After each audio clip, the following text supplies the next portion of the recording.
নজর রাখবো পরবর্তী সংবাদে।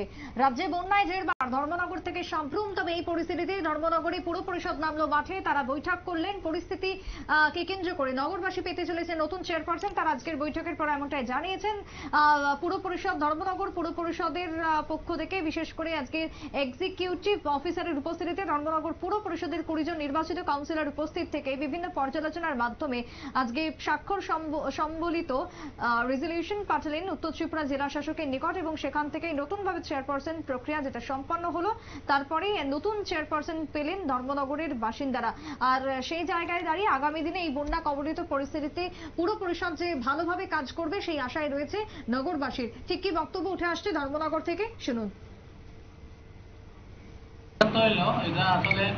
এটা তো পুরাটা যারা মেম্বার ইলেক্ট আছে ওনাদের সিদ্ধান্ত, এবং ওনারা বিগত দিনে 21 জন কাউন্সিলরের স্বাক্ষরিত একটা অনাস্থা প্রস্তাব ওনারা জমা দিয়েছিলেন এবং এটা ডিএম স্যার কর্তৃক গৃহীত হয়েছিল। উনি অথরাইজ অফিসার হিসাবে DM and collector north Tripura district, এবং সেই আপনারা শুনলেন সংশ্লিষ্ট বক্তব্য। আগামী দিনে যাতে কাজ ভালোভাবে এগোয়, আক্ষরিক অর্থে লক্ষ্য হচ্ছে মানুষের উন্নয়ন এবং মানুষের সুবিধার্থে কাজ করা। নগরবাসী যাতে সেই কাজ পেতে পারেন তার জন্যই পুর পরিষদের পক্ষ থেকে সমস্ত রকমের ভূমিকা নেওয়া হবে বলেই জানিয়েছেন চেয়ারপারসন। ছোট্ট একটা বিরতির পর ফিরবো, সঙ্গে থাকুন।